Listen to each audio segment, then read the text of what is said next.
Colorado Springs, Colorado Oco, just 6 miles from Club Q, an LGBTQ-friendly nightclub where a lone gunman killed 5 people and injured 18 others. Hundreds of mourners gathered at a Unitarian church on Sunday to grieve those lost in the attack and find solace in each other's arms. Many faces were awash with tears at All Souls Unitarian Universalist Church where locals organized the vigil.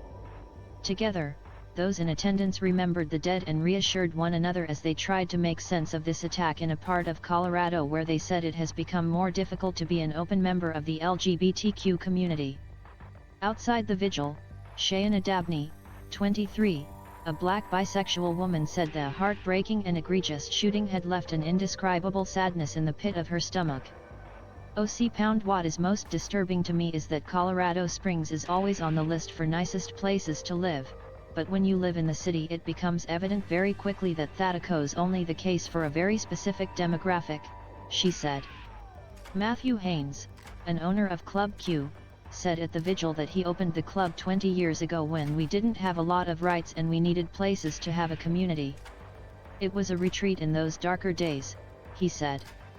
That darkness appears to have returned to this community, however, as it lives in the shadow of a devastating shooting that has left 11 people in the hospital.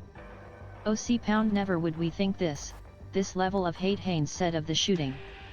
Some spoke about the city as also a victim of the senseless attack.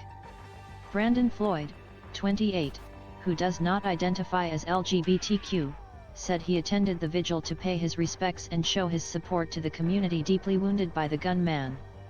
I came to see the faces of the people who are affected by this because obviously this is a tragedy, he said. The city is hurt. But, according to some, the city's pain appears to also come from an intolerance for the LGBTQ community that has developed in recent years.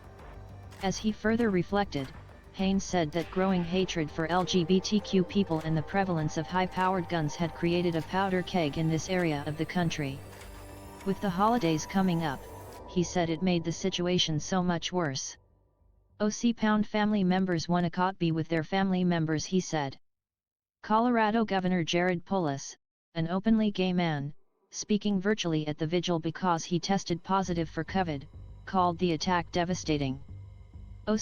My heart breaks for family members, friends, and neighbors, he told the packed church Sunday afternoon. Evil will never win out over love and kindness. The shooting was exponentially more traumatic, the governor said, because the club had served as a safe haven for the LGBTQ community, a place to laugh and dance. Seth Gross, 22, knows the club's significance better than most. For the last 4 years, they were a regular at Club Q. They performed their first drag show there, and it was an oasis for them and so many others. The only reason Gross wasn't there on Saturday night when the shooting occurred was because they'd injured their leg. It was the safest place I knew. It was so accepting, Gross said outside the vigil on Sunday. No matter what, I did not have to hide.